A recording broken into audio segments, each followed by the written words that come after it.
Untuk malam ni hari Jumaat dah, muka surat 44. Muka surat 44. Baik. Iaitu dalam tajuk ghibah. Minggu lepas kita baca dah muka surat 44. Dah. Kita baca dah berkenaan dengan apa itu ghibah dan apa itu mengumpat. Dia juga kita telah baca nota kaki di antara yang dibolehkan dan tidak diboleh. Ghibah ni. Malam ni kita sambung muka surat 45. Allah Subhanahu wa taala berfirman, "Wala yaghtab ba'dukum ba'dha ayuhibbu ahadukum ay ya'kula lahma akhihi maytan fakarihtumuh wattaqullaha innallaha tawwabur rahim." Iaitu bermaksud, dan janganlah sebahagia daripada kalian menghibah, ni maknanya mengumpat sebahagia yang lain. Maknanya ayat ni Allah Subhanahu wa taala larang. Allah Subhanahu wa taala larang sekelia daripada hambanya, iaitu daripada mengumpat. Lalu Allah Subhanahu wa taala tanya, maknanya kena kita belakanglah ayat ni. Kalau kita termasuk daripada orang yang suka mengumpat, jadi Allah Subhanahu wa taala tanya, ayuhibbu ahadukum, maknanya adakah seseorang daripada kamu ni suka ayyakula lahma akhi, memakai daging saudara dia sendiri, maitan ni kalau kita terjemah kasar sikit macam bangkai lah, mati. Maknanya orang yang mati. Allah tanya kepada hamba dia, adakah kamu suka memakai daging saudaramu sendiri? Maknanya daging saudara kita sendiri kita makan. Dalam keadaan dia ni mati dah. Dalam keadaan dia ni mati dah. Kita pergi kekoh dia, kita pergi makan dia. Fakarihtumuh, Allah Subhanahu wa taala tolong jawab selalu. Maka tentu kalian akan berasa jijik kepadanya. Oh, tak lalu nak makan. Kalau lagu tu, jadinya sini Allah Subhanahu wa taala buat perumpamaan bagi mereka-mereka yang suka mengumpat ni. Ini perumpamaan. Memang benda tu jijik. Dan ghibah ni termasuk daripada dosa-dosa besar, al-kabair. Tapi pelik, al-kabair kau buat kau sedap. Nak kalau kita mengumpat jama'i, ramai-ramai mengumpat seorang, tak panggil mengumpat dua orang atau akthar ataupun lebih. Tu dia mengumpat tu. Baik. Kemudian Allah Subhanahu wa taala berfirman, bertakwalah kepada Allah. Bertakwalah kepada Allah. Bertakwa dalam arti kata, apa yang Allah perintah kita buat, apa yang Allah larang kita tinggal. Jadi sini Allah larang, maknanya meninggalkan perbuatan-perbuatan ghibah ataupun mengumpat, termasuk dalam melakukan ketaatan kepada Allah Subhanahu wa taala. Bila mana kita tinggal mengumpat tadi, itu termasuk daripada perintah Allah untuk tinggal. Maknanya itu termasuk daripada jalan-jalan ketakwaan kepada Allah Subhanahu wa taala. Di akhirnya ialah kita manusia ni kadang-kadang bila kita buat ni kita rasa menyesal Kita rasa Allah hamba selama kena duduk mengumpat orang tu, duduk mengumpat orang ni. Duduk kedai kopi sedap kali mengumpat. Pas cawe. Duduk cara orang. Tahu dah kalau tu yang depan tak kecek lohong. Moga tahu dah apa tak baik. Ni dia panggil ngumpat ni. Kita tahu kenapa dia kita kecek, orang tu tak suka sebab kita kecek dia. Keburukan dia, aib dia. Ni kena jaga. Dia bila duduk dalam majlis ngumpat ni, dia tidak dapat tidur. Dia akan termasuk sekali dengan mendedahkan aib orang dan sebagainya. Dan kita kena ingat dalam hadis 40 Imam Nawawi bawa di antara hadis berkenaan dengan bila mana kita ni tidak jaga aib orang. Tak jaga aib orang. Allah akan buka aib kita, pekung kita ni masa datang ke bumi lagi. Ni kena beringat. Bagaimana para salaf ni dia kecek, dia kata dulu kita ni ada seorang hamba Allah ni yang begitu banyak keaiban.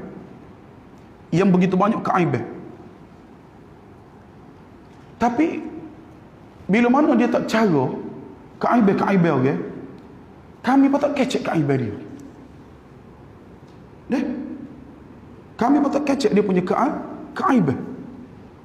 Ni kita kena beringat. Maknanya Allah Subhanahu Wa Taala janji kepada mereka-mereka yang menutupi aib saudaranya atas muka bumi tadi, Allah akan tutup dah keaiban dia. Pas lagu mana sekiranya kita ni termasuk daripada orang-orang yang mendedahkan keaiban-keaiban orang. Lagu mana? Bahkan dalam masa yang sama, di cerita yang kedua yang sebaliknya pula. Seseorang ni memang bila mana kita tengok dia memang tak pernah nampak dia punya keaiban dia. Tak ada keaiban dia ni. Tetapi bila mana dia start kecek keaiban orang, lalu Allah buka keaibannya satu-satu. Jadi kita kata sini sepatutnya lah. Maknanya kalau kita duduk dalam majlis iftar jama'i tak apalah. Tapi kalau duduk dalam majlis ghibah jama'i, maka sepatutnya kita kena berusaha, sama ada kita tegur dengan comel lah, dengan molek, ataupun kita kalau kita mampu gak kita royak deh. Kalau kita tak berasa tak mampu, kena ada perasaan benci dalam hati kita tadi sambil meninggalkan majlis-majlis tersebut. Baik. Kemudian di jemaah,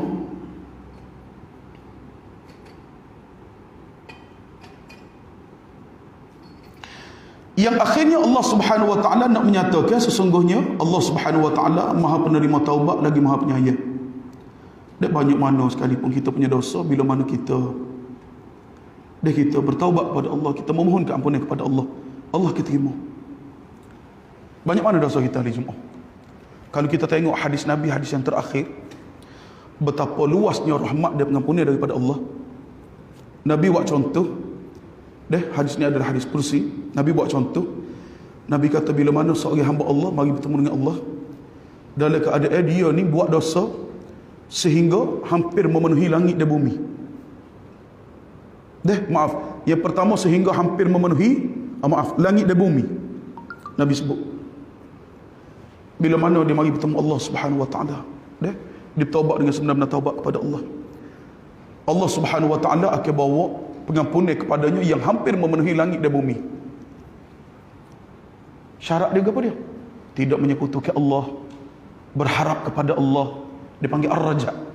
Kita berharap pengampunan daripada Allah, maka Allah akan beri pengampunan kepada kita dengan cemok tu juga.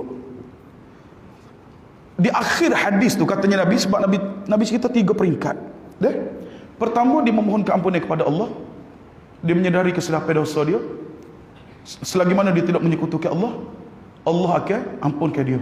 Allah wala ubali, Allah tidak peduli cuma mana dosa hamba dia. Dengan syarat tadi lah, tidak ada penyekutuan terhadap Allah. Dengan yang kedua, adanya pengharapan dia kepada Allah. Yang kedua, barulah Nabi buat contoh bila mana dosa yang dibuat hampir memenuhi langit tadi.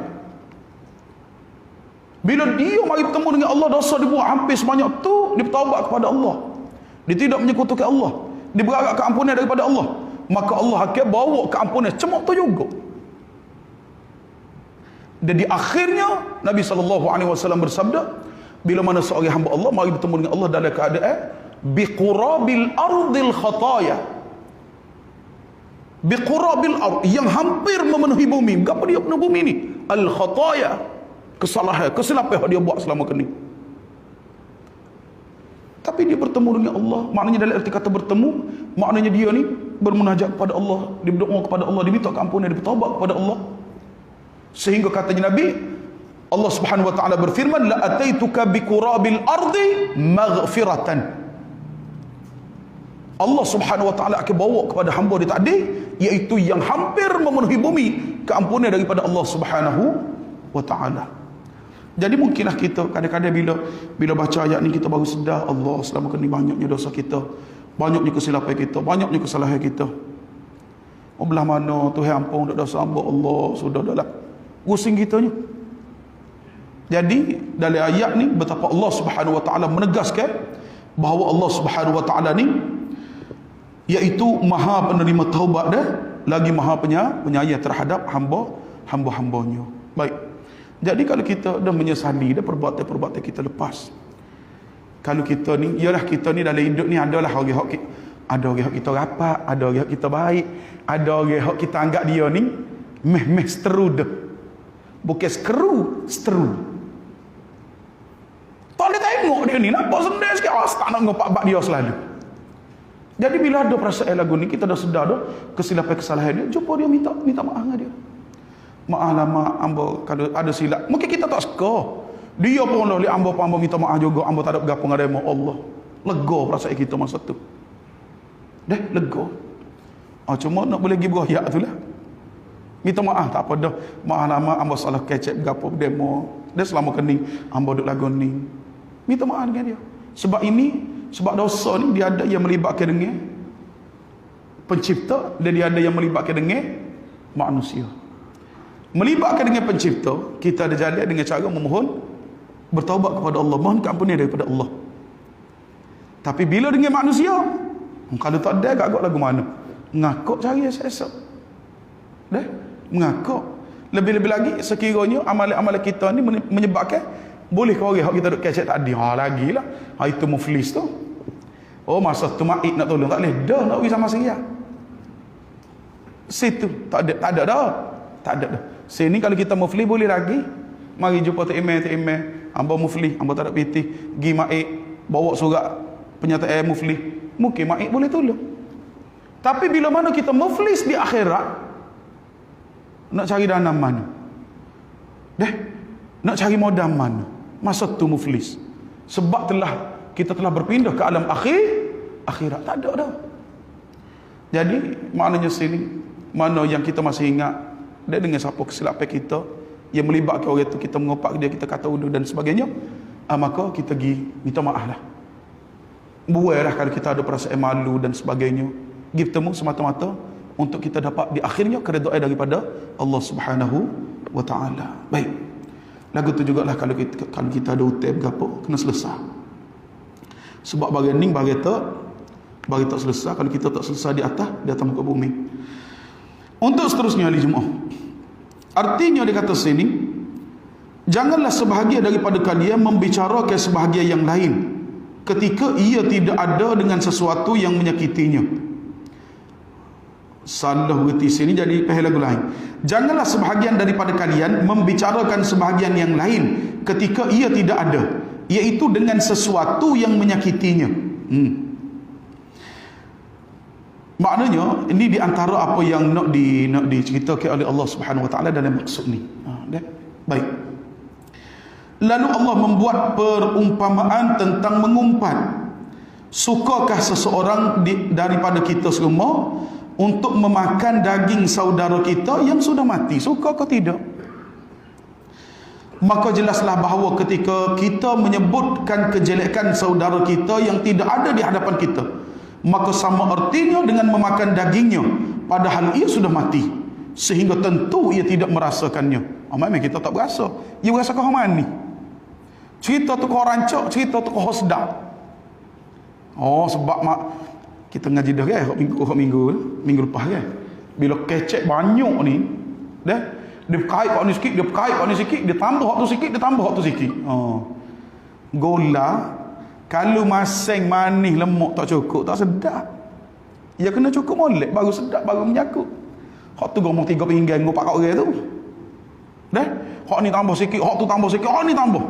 Kita bergula sikit kawin tubuh, garam sikit kita bubuh, ajinomoto secekok dalam tu, tak sedap ke mana. Jadi kita kena muhasabah balik. Bila mana kita berada pada perbuatan tadi, contohlah kita ni bahasa dia lah lepas hisan ni pergi minum kedai kopi dah. Minum kedai kopi adalah 2-3 orang gemari gogang. Lagu mana nak buat masa tu? Disebut asal jalan. Ada di ngesuk ni, ada disebut. Baik, nanti kita sampai situ insya-Allah. Kemudian maka tentulah kalian merasa jijik kepadanya. Allah Subhanahu wa taala jawab selalu. Bagi pihak kita manusia sanggup ke? Tengok mayat ada depan mata dia kekoh awak tu. Tuhan jawab, memang kita manusia akan jawab, kita jijik. Tak sanggup nak makan. Usaha nak telan. Maksudnya kerana anda tidak menyukai hal tersebut, sehingga jauhilah perbicaraan tentang kejelekan saudara kalian.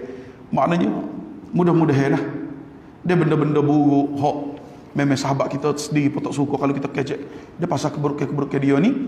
Jadi maka sepatutnya lah untuk kita berusaha, kita jauhkan diri daripada apa yang telah disebut oleh tuan kita tadi.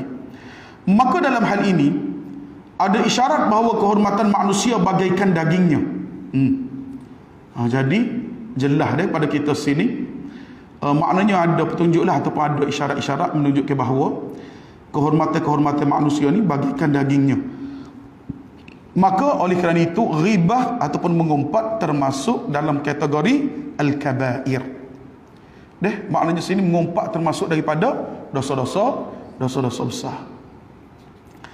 Aisyah radhiyallahu an berkata, aku pernah berkata kepada Nabi sallallahu alaihi wasallam, cukuplah Safiyah begini dan begitu.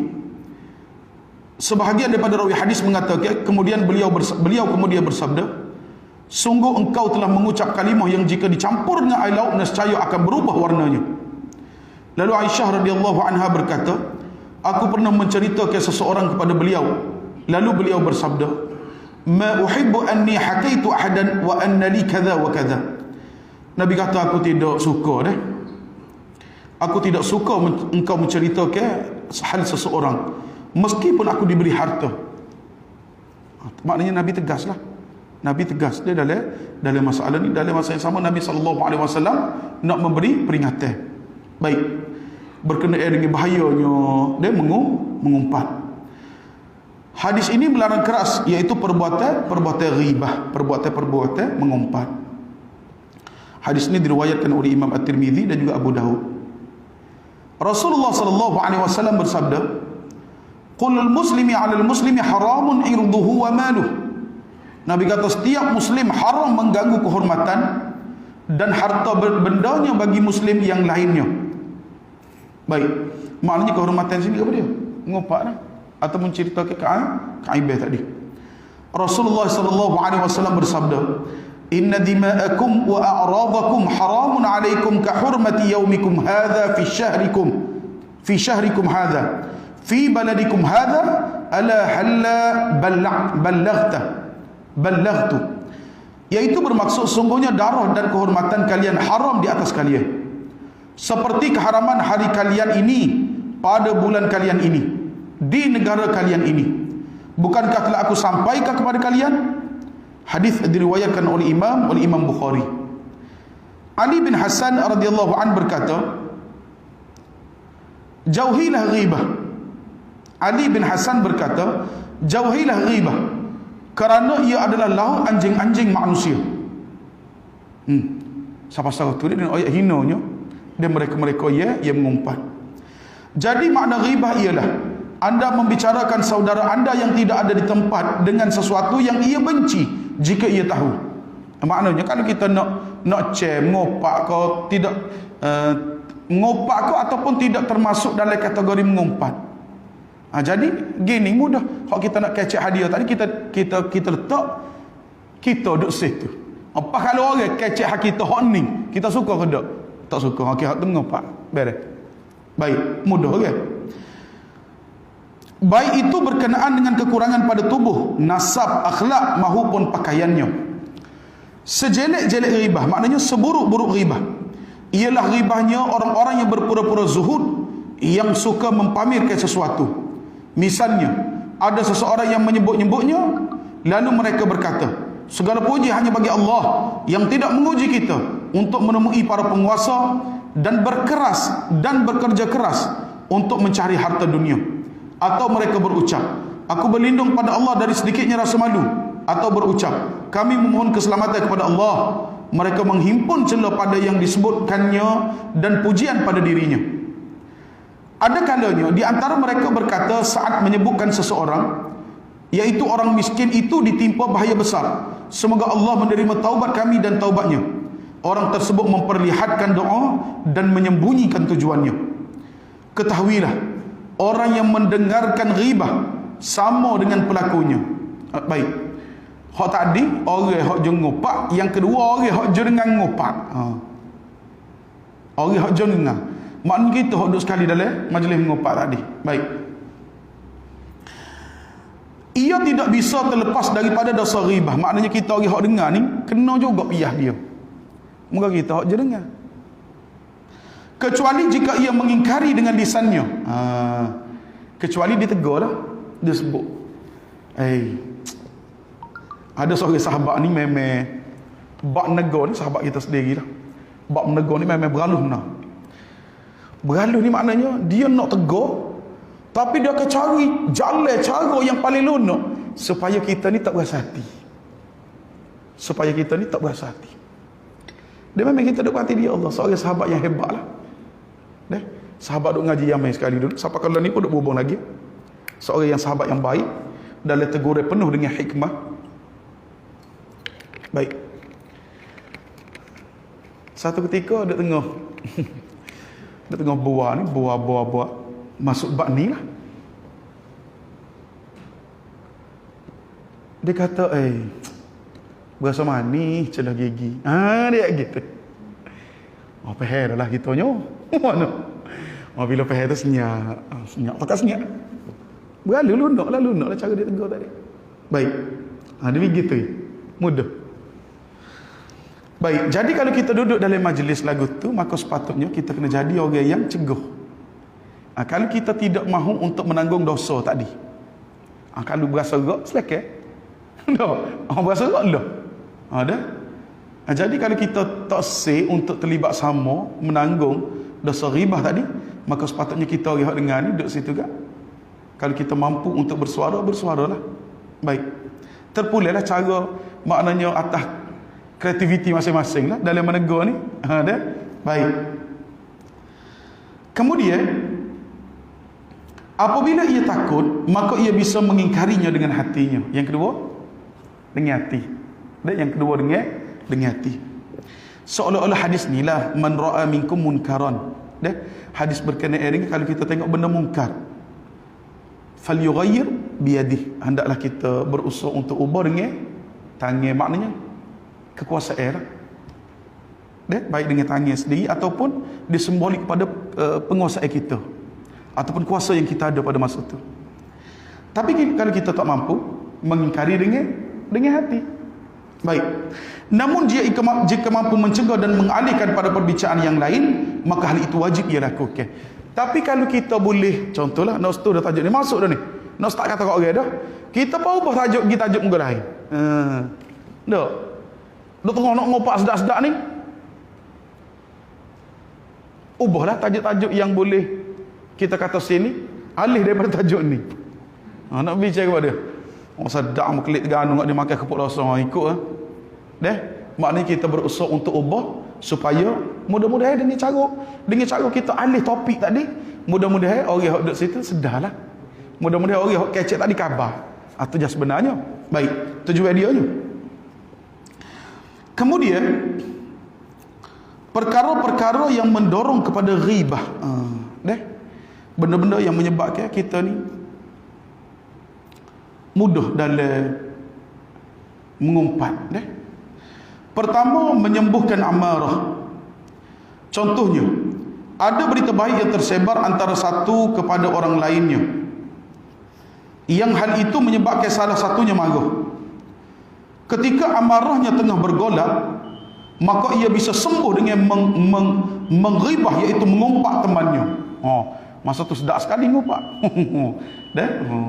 Kau ada orang nak nafi. Masa ni sedap kan? Baik. Itu yang pertama.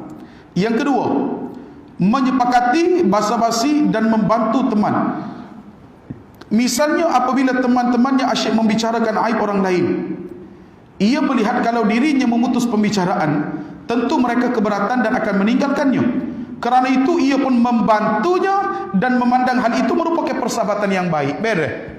Ada kalau hamba tegur ni, moga sekala kalau kita kawan ni kalau kita join sekali dengan dia, kena molek nasi air dingin. Mana? Tebang-tebang gila tengah jalan gitu kan? Tak sayang lepas ni. Kita apa perlu ketek. Ngopak ketek. Ingat kau nak sekat ngopak sekali. Baik. Ni di antara sebab dia cerita. Yang ketiga, ingin mengangkat diri sendiri dengan cara merendahkan orang lain. Asal lagi. Dia angkat diri dia merendahkan orang lain. Ia berkata si fulan ni bodoh, pemahamannya lemah, dan lain sebagainya. Kalau orang Kelantan dia kata apa dia? Bodoh tok kau dia. Oh, Kelantan sedap gini nambah. Baik, dengan perkataan tersebut ia bertujuan mengutamakan dirinya sendiri dan memberitahu mereka bahawa ia lebih pandai daripada orang tersebut. 3. Lepas tu ya start kawan hok dengar ni start nambah dalam kita buka start dari kata kawan tu tunggu masuk iya ya. Baik. Yang keempat, bermain-main dan bercanda sehingga ia membicarakan orang lain dengan cara menertawakan. Bahkan sebahagian orang menjadikan hal ini iaitu sebagai pekerjaan. Nauzubillahi min dzalik. Dan kita berdoa kepada Allah, kita minta kepada Allah Subhanahu wa taala dan mudah-mudahan kita kata sini di antara perkara-perkara yang mendorong pada ghibah ni, maknanya sekiranya dia adalah pada kita pada masa tu, mudah-mudahan kita dapat jaga, kita dapat kawal diri kita supaya tidak terjerumus ke dalam perbuatan-perbuatan mengumpat. Baik. Yang terakhir ni jemaah dah, sikit lagi kita habislah, 2 lagi. Terapi ghibah, cara nak berobat ghibah, cara nak berobat ngumpat. Pelaku ghibah hendaknya tahu bahawa kerana ghibah ia akan dihadapkan pada amarah Allah Azza wa Jalla, murkanya, dan kebaikan-kebaikannya beralih kepada orang yang dighibahi, kepada orang yang diumpati. Maknanya di ayat sini, cara kita nak terapi supaya kita tidak terlibat dengan mengopak ni, kalau kita duduk situ supaya kita tak join sekali. Cara dia lagu mana? Kita kena ingat bila mana kita mengopak, kita berhadapan dengan murka Allah Subhanahu wa taala. So, yang kedua, bila mana kita mengopak dia, bermakna kita telah memberikan pahala kita kepadanya. Jelas? Pahala boleh ke dia. Tak hutang apa boleh kita. Boleh kat orang belakang. Murka Tuhan itu boleh kena pula situ. Baik. Kemudian, sementara bila ia tidak mempunyai amal baik. Contoh. Learning contoh. Kita punya pahala ada banyak mana? 2,5 kali. Pas kita mengopak orang tu, mengopak orang ni 2,5 kali terdam belakang dah. Pas apa dia kita ada ni? Baik. Sementara bila amal baik kita ni kita buat ni boleh demo belakang dah sebab kita duk mengopak dia. Kejelekan orang yang ia ribahi beralih kepadanya. Dah lah pahala kita boleh ke dia. Dosa dia kita pula bagi tanggung. Berapa kali kena sini? Baik. Barang siapa yang mengingat semua ini tentu ia tidak akan membiarkan lisannya mengumpat. Jadi di antara cara kita nak terapi lagu ni, di antara cara dia supaya bila mana kita nak kecek ingat molek esok muflih kita tak ada apa satu dah, keburukan orang kita tanggung lagi, bukan kita saja tak ada pahala. Baik, jika seseorang berniat melakukan ghibah maka hendaklah ia memikirkan aib-aibnya sendiri dan juga sibuk memperbaikinya. Jadi di antara cara kita nak mengelakkan daripada mengopak ni, bila kita nak kecek mengopak orang, maka kita kena renung keaiban kita sendiri lagu mana. Keaiban kita sendiri lagu mana. Jadi sepatutnya kita diri sendiri ni islah diri kita. Maknanya kita kena pakai beki. Dah? Kita kena pakai beki mana-mana keaiban yang ada pada diri kita. Itu lebih utama daripada kita nak cara keaiban-keaiban orang. Di samping itu ia malu untuk berkata-kata aib. Mengobrol ni apa dia bahasa Indong kata. Maknanya dia malu untuk nak kecek benda-benda aib orang lain sebab ia sendiri memiliki aib. Ngobrol ni tak silapnya macam royak ataupun kecek gitulah. Baik. Seperti ungkapan sebahagian daripada ulama, bila kau cela kaum yang kondisinya sama seperti kamu, lantas bagaimana ia mencela orang-orang yang juling matanya? Bila kau cela kaum dengan sesuatu yang tidak ada pada mereka, maka dosanya di sisi Allah dan manusia lebih besar. Lihatlah hal-hal yang mendorong ghibah, lantas berusahalah semaksimal mungkin untuk mengikisnya, kerana mengobati penyakit ialah dengan mengikis penyebabnya. Dan yang terakhir dari Jumaat sebelum kita masuk bab an-namimah, minggu depan kita akan baca bab mengadu domba ataupun batu api. Baik, apakah di antara kafarah? Kafarah ni denda atas pelanggaran tetapi terhadap larangnya tadi. Kafarah ni maksud dia denda di sebalik mengumpat tadi. Orang yang berbuat ghibah telah melakukan 2 kejahatan. Ini kita kena tahu. Pertama, kejahatan terhadap hak Allah Azza wa Jalla, hak mula-mula sekali. kejahatan terhadap hak Allah, sebab dia tebus dosa itu. Apabila ia melakukan larangannya, kafarahnya ialah taubat dan penyesalan. Jadi caranya lagu mana? So, dia kena bertaubat. Yang kedua, kena ada rasa menyesal di atas apa yang telah kita buat tadi. Yang kedua, kejahatan terhadap kehormatan makhluk. Kejahatan terhadap kehormatan seseorang tadi, sebab kita tak kecek keaiban-keaiban dia. Apabila perbuatan ghibah telah sampai kepada seseorang yang diribahi, pelakunya harus datang menemuinya untuk meminta maaf, seperti mana kita sebut dalam mukaddimah tadi. Maknanya kita kena cari orang kita mengopak ni, minta maaf semula dengan dia. Pahala mati dah mana hari Jumaat agak-agak. Kalau mati dah mana? Tuai mati dah. Kalau kita hutang dengan dia, boleh juga UPT pada ahli keluarga dia. Allah Akbar. Baik. Maka pelakunya harus datang menemuinya untuk meminta maaf dan menampakkan penyesalan atas perbuatannya. Yang terakhir, jika perbuatan ribahnya tidak sampai kepada orang yang diribahi, permintaan maafnya ialah berupa meminta ampun kepada Allah untuknya dan memuji kebaikannya di hadapan orang-orang yang ia ajak mengribah. Maknanya ceritakan kebaikan orang tadi, bukan menceritakan keburukan. Baik. Jadi ini adalah kita kata sini kafarah, denda dah bila mana kita melakukan ribah ataupun disebut dengan mengumpat. Untuk yang seterusnya an-namimah, wallahu alam, hak ini insya-Allah dan kita akan sambung pada minggu hadapan dah insya-Allah. Ya. Ya, silakan.